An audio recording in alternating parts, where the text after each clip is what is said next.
नैतिकता के सारे पैमाने को कुचलते हुए अरविंद केजरीवाल पहले ही देश के पहले ऐसे मुख्यमंत्री बन चुके हैं जो जेल जाने पर भी कुर्सी से चिपके हुए हैं। और आज तो आम आदमी पार्टी ने नैतिकता की गिरावट का एक और रिकॉर्ड बना दिया। देश के इतिहास में आज पहली बार 2 सिटिंग सीएम की तिहाड़ जेल में मुलाकात कराई गई। यह ऐसी मुलाकात थी जो शायद आज तक देश की किसी जेल में नहीं हुई होगी कि 2 सिटिंग सीएम जेल में मिल रहे हैं। जहां आरोपी की तरह बंद एक सिटिंग सीएम को मिलने के लिए दूसरे सिटिंग सीएम कॉमन विजिटर की तरह पहुंचे। यानी आज अरविंद केजरीवाल ने भारतीय राजनीति में वो किस्सा भी गढ़ दिया जो आज से पहले कभी नहीं हुआ। शायद यही राजनीति वो बदलने आए थे, जिससे एक सिटिंग सीएम जेल में दूसरे सिटिंग सीएम से मिल सके। आज तिहाड़ जेल में बंद दिल्ली के सीएम अरविंद केजरीवाल से पंजाब के सीएम भगवंत मान ने मुलाकात की। इस मुलाकात में क्या हुआ, यह सब आपको बताऊंगा, लेकिन जरा पहले देख लीजिए कि आज सुप्रीम कोर्ट में अरविंद केजरीवाल की अर्जी का क्या हुआ। 9 अप्रैल को दिल्ली हाईकोर्ट ने अरविंद केजरीवाल की गिरफ्तारी को सही बता दिया था। अरविंद केजरीवाल ने दिल्ली हाईकोर्ट के फैसले को दौड़े दौड़े ये लोग पहुंचे सुप्रीम कोर्ट में चुनौती दे दी। हालांकि सुप्रीम कोर्ट से अरविंद केजरीवाल को तुरंत राहत तो मिली नहीं। कोर्ट ने अरविंद केजरीवाल की याचिका पर सुनवाई करते हुए ईडी से 24 अप्रैल तक जवाब देने के लिए कहा है। मामले की अगली सुनवाई 29 अप्रैल वाले हफ्ते में होगी। यानी केजरीवाल और उनके वकील भले दौड़े दौड़े गए कि सर हमारा मामला बहुत अर्जेंट है, सुन लीजिए। सुप्रीम कोर्ट ने कोई राहत नहीं दी कि हां केजरीवाल जी का मामला लाइए, दिखाइए, सबको पीछे है, तुम हटो केजरीवाल जी। ये कोर्ट में नहीं हुआ बॉस। आप दिमाग में आप मुख्यमंत्री मानते हैं आपको, लेकिन कोर्ट के सामने आप एक आम आदमी है, जो कि आपको होना चाहिए था। सुप्रीम कोर्ट ने अरविंद केजरीवाल की तरफ से पेश हुए वरिष्ठ वकील अभिषेक मनु सिंघवी और अरविंद केजरीवाल के पक्ष में कुछ दलीलें भी उन्होंने रखी, लेकिन इन दलीलों में सुप्रीम कोर्ट ने दिलचस्पी ही नहीं दिखाई। अभिषेक मनु सिंघवी ने अपनी दलील में कहा कि वो कुछ ऐसे फैक्ट्स रखना चाहते हैं जिससे कोर्ट की आत्मा हिल जाएगी। अरविंद केजरीवाल की गिरफ्तारी को बहुत हैरान करने वाला मामला बताते हुए अभिषेक मनु सिंघवी ने सुप्रीम कोर्ट में भी चुनाव के वक्त केजरीवाल की गिरफ्तारी पर सवाल उठाया। अभिषेक मनु सिंघवी ने इस केस में कुछ चुनिंदा लीक्स का भी जिक्र किया, लेकिन सुप्रीम कोर्ट ने साफ कहा कि हमें नहीं पता आप किस लीक्स की बात कर रहे हैं, अभी के लिए हम नोटिस जारी कर रहे हैं। इस पर अभिषेक मनु सिंघवी ने सुप्रीम कोर्ट से इसी शुक्रवार को अगली सुनवाई की मांग कर दी कि सर फ्राइडे को सुन लीजिए। इस पर कोर्ट ने कहा कि वो सुनवाई की रीजनेबल डेट देंगे और ऐसी तारीख देंगे जो जल्द होगी, लेकिन आप जो मांग रहे हैं वो तारीख नहीं होगी, क्योंकि यह संभव नहीं है। अभिषेक मनु सिंघवी ने अरविंद केजरीवाल के बचाव में कई और दलीलें देने की कोशिश की, लेकिन कोर्ट ने कहा कि ये दलीलें अगली तारीख के लिए बचा के रखिए ना, तब न सुनेंगे। दरअसल अभिषेक मनु सिंघवी ये चाहते थे कि 19 अप्रैल जिस दिन लोकसभा चुनाव के पहले चरण की वोटिंग है, उसी दिन केजरीवाल की याचिका पर सुनवाई हो जाए।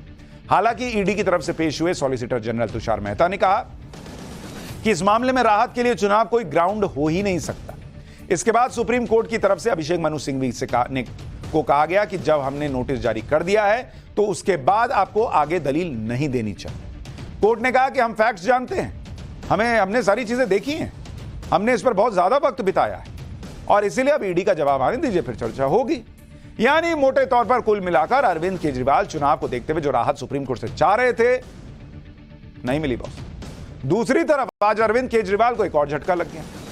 शराब घोटाले के मामले में अरविंद केजरीवाल की न्यायिक हिरासत भी 23 अप्रैल तक बढ़ा दी गई है। अरविंद केजरीवाल की न्यायिक हिरासत 15 अप्रैल तक की, इसलिए आज उन्हें दिल्ली की कोर्ट में वीडियो कॉन्फ्रेंसिंग के जरिए पेश किया गया। सुनवाई के दौरान ईडी ने कहा कि जांच अभी अहम स्टेज पर है, इसलिए न्यायिक हिरासत को 14 दिन और बढ़ाया जाए। हालांकि कोर्ट ने न्यायिक हिरासत 8 दिन और बढ़ा दी। इधर अरविंद केजरीवाल जेल में बंद है, उधर लोकसभा चुनाव सिर पर आकर खड़ा हो गया है। दिल्ली में सभी 7 सीटों पर उम्मीदवारों का ऐलान हो चुका है। इस वजह से अरविंद केजरीवाल परेशान है और कोर्ट में बार बार लोकसभा चुनाव की दलील दे रहे हैं। दिल्ली में 25 मई को वोटिंग है। अब देखना है कि अरविंद केजरीवाल को तब तक राहत मिलती भी है या उनका पूरा चुनाव ही जेल में निकल जाता है। कानूनी मोर्चे पर तो अरविंद केजरीवाल को राहत नहीं मिली, लेकिन तिहाड़ जेल में उन्हें पंजाब के सीएम भगवंत मान से मिलकर थोड़ी राहत जरूर मिली होगी। अरविंद केजरीवाल से तिहाड़ में मिलने के लिए आज पंजाब के सीएम का काफिला तिहाड़ जेल पहुंचा। भगवंत मान के साथ आम आदमी पार्टी के सांसद संदीप पाठक भी थे। पंजाब के सीएम और अरविंद केजरीवाल के बीच तिहाड़ जेल में आधे घंटे तक मुलाकात चली। मुलाकात के बाद भगवंत मान बाहर आए तो उन्होंने दावा किया कि अरविंद केजरीवाल के साथ ऐसा सुलूक किया जा रहा है जैसे वो कोई आतंकवादी हो। एक बार भगवंत मान जी को सुन लीजिए, फिर बताऊंगा कि तिहाड़ से केजरीवाल का कौन सा नया संदेश बाहर आया है। आधे घंटे की मुलाकात की, 12 से 12:30 बजे तक। और जैसे ही मैं बैठा वहाँ पे मुलाकात की जो कुर्सी थी, तो बहुत दुख हुआ दिल को कि मतलब जो हार्डकोर क्रिमिनल होते हैं, जो खतरनाक अपराधी होते हैं, उनके वाली सहूलतें भी नहीं मिल रही हैं। मतलब क्या कसूर, क्या मतलब अरविंद केजरीवाल का कसूर क्या है? आप उनको ऐसे ट्रीट कर रहे हो जैसे बहुत देश का बहुत बड़ा आतंकवादी पकड़ लिया हो। इससे पहले चिदम्बरम साहब जब अंदर थे तो सोनिया गांधी मिलने आती तो उनको 1 to 1 एक कमरे में बिठा के वो मुलाकात कर। तिहाड़ जेल में भगवंत मान और अरविंद केजरीवाल की ये वही मुलाकात है जिसे लेकर आम आदमी पार्टी ये आरोप लगा रही थी कि अरविंद केजरीवाल को जेल में यातनाएं दी जा रही, उन्हें किसी से मिलने ही नहीं दिया जाता। और अब मिलने दिया गया तो अलग कमरे में क्यों नहीं मिलवाए, इसको लेकर शिकायत है। जबकि हमने आपको बताया था कि तिहाड़ जेल में भगवंत मान और अरविंद केजरीवाल की मुलाकात जरूर होगी, लेकिन उससे पहले सुरक्षा इंतजाम करने होंगे और उसी वजह से पहले मुलाकात नहीं हो पाई। आज तिहाड़ जेल में अरविंद केजरीवाल और भगवंत मान की मुलाकात एक ऐसे रूम में हुई जिसमें बीच में शीशा लगा हुआ था। एक साइड अरविंद केजरीवाल थे, दूसरी तरफ भगवंत मान और संदीप पाठक थे। दोनों तरफ फोन लगे हुए थे, जैसे फिल्म में नहीं दिखाते फोन पे उठा के बात करते हैं, उससे बातचीत हो पाई। लेकिन इस मुलाकात पर भी आम आदमी पार्टी ने फिर से तिहाड़ प्रशासन और बीजेपी को आरोपों में लपेट दिया। भगवंत मान ने यह आरोप लगाया कि उन्हें Arvind Kejriwal face to face उनसे नहीं मिलने दिया गया। भगवंत मान ने इसके लिए तिहाड़ जेल के मैनुअल के रूल नंबर 602 का हवाला दिया और बताया कि सुप्रिंटेंडेंट ऑफ प्रिजन अच्छे कैदियों को फेस टू फेस भी मिलने दे सकता है, लेकिन अरविंद केजरीवाल को फेस टू फेस नहीं मिलने दिया गया। भगवंत मान ने कहा कि जब पी चिदम्बरम जेल में बंद थे तो सोनिया गांधी को भी पी चिदम्बरम से 1 to 1 मिलने दिया गया था, लेकिन अरविंद केजरीवाल के केस में ऐसा नहीं किया गया। हालांकि एक इंटरव्यू में दिल्ली के director general prisons Sanjay Beniwal ने कहा कि कैदियों को हार्डकोर क्रिमिनल और नॉर्मल क्रिमिनल में नहीं बांटा जाता। उन्होंने बताया कि जेल मैनुअल जो दिल्ली सरकार का ही बनाया हुआ है उसमें कैदियों के बीच कोई भेदभाव नहीं होता। डीजी प्रिजन्स ने साफ कहा कि हर कैदी के कुछ बेसिक अधिकार होते हैं, वो हर कैदी को वो अधिकार मिले ये देखना उनकी ड्यूटी।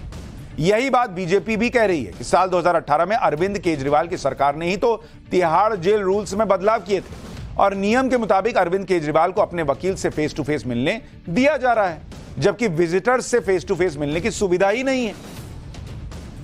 तिहाड़ जेल में अरविंद केजरीवाल और भगवंत मान के बीच क्या बात हुई, अब वो भी सुनिए। भगवंत मान और संदीप पाठक ने बाहर आकर जो बताया उसके मुताबिक अरविंद केजरीवाल को देखते हुए भगवंत मान भावुक हो गए। उन्होंने किसी तरह खुद को संभाला। जब भगवंत मान और संदीप पाठक ने अरविंद केजरीवाल से उनका हाल पूछा, उनकी तबीयत पूछी, तो अरविंद केजरीवाल ने कहा कि उनकी चिंता मत करो, वो संघर्ष के लिए तैयार है। ये बताओ कि जनता कैसी है, ये बताओ कि जनता क्या कर रही है। अरविंद केजरीवाल ने अपने नेताओं से पूछा कि दिल्ली में फ्री बिजली तो मिल रही है ना, पावर कट तो नहीं हो गया, स्कूल तो सही से चल रहे हैं ना, पढ़ाई तो सही तरीके से हो रही है ना। अरविंद केजरीवाल ने पूछा, ये बताए हैं आम आदमी पार्टी वाले कि ये अरविंद जी पूछे कि हमको छोड़ो, तुम बताओ स्कूल चल रहा है ना, बिजली आ रही है ना, ये एलजी ने बिजली तो नहीं काट दी, सब गर्मी में तो नहीं रह रहे हैं, पसीना से तरबतर तो नहीं हो गए हैं, ऐसा लग रहा है उनको शायद जेल में। अरविंद केजरीवाल ने पूछा कि अस्पताल मोहल्ला क्लिनिक तो चल रहे हैं ना, दवाइयां मिल रही हैं ना। भगवंत मान और संदीप पाठक का दावा है कि मुलाकात के दौरान जब जब उन्होंने केजरीवाल का हाल पूछा तब तब वो यही कह रहे थे कि मेरी चिंता छोड़ दो। देख रहे हैं, हालांकि यही सब पूछना था कि मोहल्ला क्लिनिक कैसा चल रहा है, बिजली आ रही कि नहीं, फ्री बिजली तो बंद हो गई नहीं हो गई, तो वो तो शीशे के इधर से भी पूछ लिए, क्या ही है उसमें। आम आदमी पार्टी के सांसद संदीप पाठक ने आज ये भी दावा किया कि अरविंद केजरीवाल ने उन्हें बताया कि अगले हफ्ते से वो दो मंत्रियों को तिहाड़ जेल बुलाएंगे और दिल्ली के सारे कामों का रिव्यू करेंगे। हालांकि जब आम आदमी पार्टी के सांसद से पूछा गया कि दिल्ली के मंत्री कैसे जेल में अरविंद केजरीवाल से मिल लेंगे, क्या इसके लिए कानूनी मंजूरी ली है, तो इस पर संदीप पाठक ने कहा कि जो लीगल प्रक्रिया है उसको देखते हैं आगे कैसे होगा। मतलब अभी लीगल प्रक्रिया देखे नहीं है, लेकिन केजरीवाल जी ने घोषणा कर दी है कि मैं अगले हफ्ते से दो मंत्रियों से मिलूंगा। इधर अरविंद केजरीवाल जेल से सरकार चलाने की प्लानिंग कर रहे हैं, उधर उनके एक और करीबी के जेल आने की आशंका बढ़ गई है। दिल्ली वक्फ बोर्ड के भर्ती घोटालों में फंसे आम आदमी पार्टी के विधायक अमानतुल्लाह खान की अग्रिम जमानत की अर्जी को आज सुप्रीम कोर्ट ने खारिज कर दिया। सुप्रीम कोर्ट ने मनी लॉन्ड्रिंग केस में अमानतुल्लाह खान को 18 अप्रैल को ईडी के सामने पेश होने का भी ऑर्डर दिया। सुप्रीम कोर्ट ने ईडी को भी आदेश दिया कि अगर उन्हें केस में कुछ सबूत मिलते हैं तो वो अमानतुल्लाह खान को गिरफ्तार कर सकती है। ईडी अमानतुल्लाह को पूछताछ के लिए कई समन ऑलरेडी भेज चुकी है, लेकिन अमानतुल्लाह खान ईडी के सामने पेश नहीं हुए। इस पर भी सुप्रीम कोर्ट ने नाराजगी जताई। सुप्रीम कोर्ट ने अमानतुल्लाह खान के वकील से पूछा कि बार बार समन भेजे गए, लेकिन आप पेश क्यों नहीं होते जी? ये गलत बात है, हम इसे कैसे माफ कर सकते हैं? यानी जो केजरीवाल जी ने किया था कि बार बार सम्मन आया लेकिन वो नहीं गए, वही अमानतुल्लाह खान ने किया है। और अब सुप्रीम कोर्ट से भी उनको राहत नहीं मिली है। सुप्रीम कोर्ट ने ईडी के सामने पेश होने का भी आदेश दे दिया, अग्रिम जमानत भी नहीं दी और यह भी कह दिया कि अगर सबूत दिखे तो अरेस्ट कर सकते। तो हो सकता है अगला नंबर इन्हीं का हो।